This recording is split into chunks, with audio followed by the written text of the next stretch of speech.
issues in Ukraine, and indeed there is a government initiative, Researchers at Risk, to help bring Ukrainian scientists here to the UK. We'll hear more from that from our next guest, Conservative MP and Technical and Digital Economy Minister Chris Philp, who joins me. But if we may, Minister, first I want to take you to the developments. As you'll be aware, vast expansion of the NATO deployment in the area to some 300,000 personnel. And this comes as your senior colleague Ben Wallace, the Defence Secretary, will today call for increased investment in defence and indeed increased manpower. Would you support that? Good morning.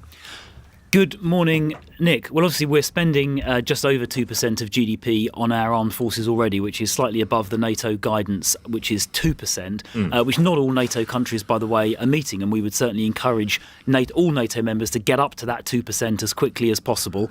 In relation to the Ben Wallace comment you mentioned, clearly Secretaries of State are perfectly entitled to raise these issues with the Prime Minister and the Chancellor, as Ben Wallace is doing. Obviously, the Prime Minister and Chancellor have to balance all of the spending requests across the whole of government and have regard to the wider economy as well, and they'll obviously do that in a measured and balanced way. Yes, my question is, would you support it? Well, I'm not the Chancellor, and I don't have access to all of the economic but you are data. a government minister, and if Mr Wallace is, I understand, going to say that he wants to increase it from 2 to 2.5% of GDP by 2028, were that to be presented in front of you, is it something you could find yourself supporting? Well, I mean, all of us would like to see our armed forces get as much money as possible, but so you've got to would obviously balance that. But hang on a second, no, I didn't quite say that, because you've got to balance that. So you wouldn't support it?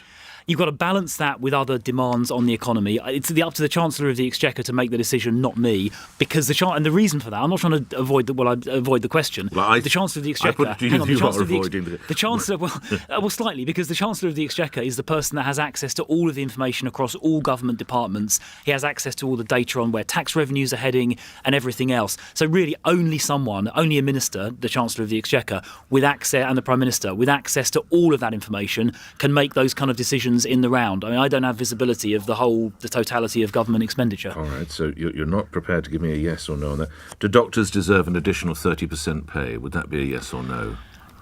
Well, I think no. I mean, obviously we support our doctors, but a 30% pay rise is enormous. And, I understand we've got inflation. It's about the same in the UK as it is in the OECD as a whole, almost exactly the same.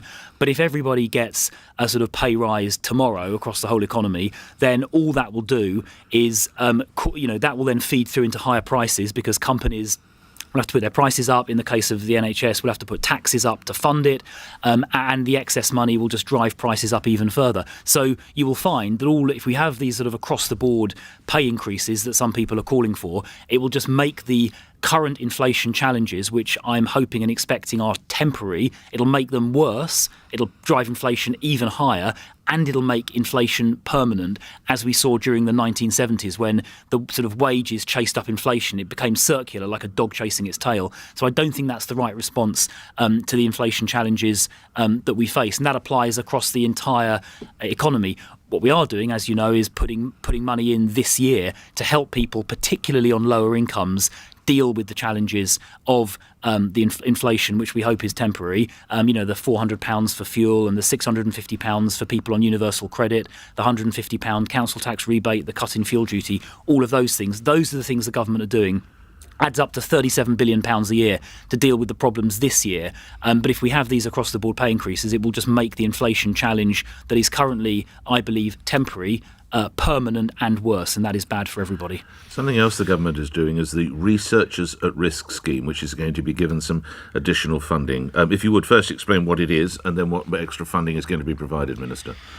Yeah, thank you. So it comes on top of the £1.3 billion we've already provided to Ukraine in military and economic assistance. It's a £10 million package being announced by the Prime Minister today, and it's designed to specifically help Ukrainian scientific researchers who need to temporarily come to the UK, come to a UK university, to continue their research work while the war is ongoing, because we're determined to make sure that the Ukrainian economy and the Ukrainian scientific community can bounce back quickly once the Russian invasion is repelled. So enabling those Ukrainian researchers to carry on their scientific research in these difficult circumstances is important, and that's what the £10 million announced today is designed to achieve. Good luck with bringing those folk over and letting them continue their studies. Last couple of questions on a couple of other matters.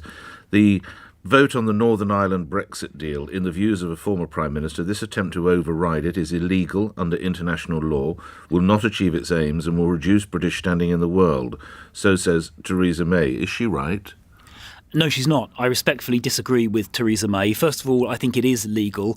The International Law Commission's own report, I think it was in 2001, that talks about international obligations, makes clear that you do have this doctrine of necessity, which is when a state's vital interests are threatened by the way a treaty is being operated, then you can make changes, unilateral changes to that, providing you do it in such a way that it doesn't damage the interests of the other party, in this case, the European Union. What's happened is the protocol has been applied in a way that is essentially unreasonable, bearing in mind that United Kingdom food and animal products meet at least the same standards as the European Union's, and in fact is probably higher than a number of European Union countries that one could mention. So the way it's being operated isn't reasonable. It's undermining the Good Friday Agreement, which the protocol is explicitly supposed to respect. So we're still hoping for a negotiated agreement with the European Union, but if that's not possible, the proposals to create this red and green route are reasonable. So there's a green route if the goods are going to stay in Northern Ireland, where you don't have all the very bureaucratic and intrusive and excessive, frankly, checks. But if the goods are in the red route and they're going to go over the southern border from Northern Ireland into the Republic of Ireland and therefore into the single market area, then they will have all the checks. That's a reasonable and proportionate way of respecting the Good Friday Agreement, but also respecting the integrity of the European single market. We hope we can get a negotiated agreement, but if not, this bill will provide a basis for us to protect the Good Friday Agreement, which supposedly is what everybody is seeking to do. But another of your colleagues, Andrew Mitchell, who was International Development Secretary, says that it could start a trade war with the EU if we, quotes, brazenly break a solemn international treaty, Minister. Well, as I say, I think there's a clear basis in international law to do that. I hope it won't and don't expect it to trigger a trade war, because that would be in no one's interest. It's not, by the way, as if we're proposing to totally disregard the integrity of the single market, because goods that are going to be coming from Great Britain, the mainland, into Northern Ireland, which are destined then to go on to the Republic of Ireland, therefore the single market, will still be subject to all of the checks. So we're not sort of casually disregarding the interests of the European Union. We're making sure these changes will respect the integrity of the single market, which obviously is very important to the Europeans. So I think these are reasonable steps, and I see no reason at all why they should trigger a trade war. But I would say again, we hope that this can be done on a negotiated basis and that the protocol can simply be applied in a way that is proportionate and reasonable. But unfortunately, it's not being applied that way at the moment. All right, one final question, Minister, very much on your watch, and I would imagine you've had sight of this now. One newspaper yesterday, the Daily Mail and its investigations unit, highlighted the problems of fraud in this country. We are, sadly, it would appear, the online fraud capital of the world, some £3 billion, more per head than any other Western economy, including the United States, Australia and Canada. And today, the newspaper is suggesting we must at least triple the number of fraud investigators to tackle what's called an epidemic of scams. Your reaction, if you would, to the initial investigation and that claim, Minister?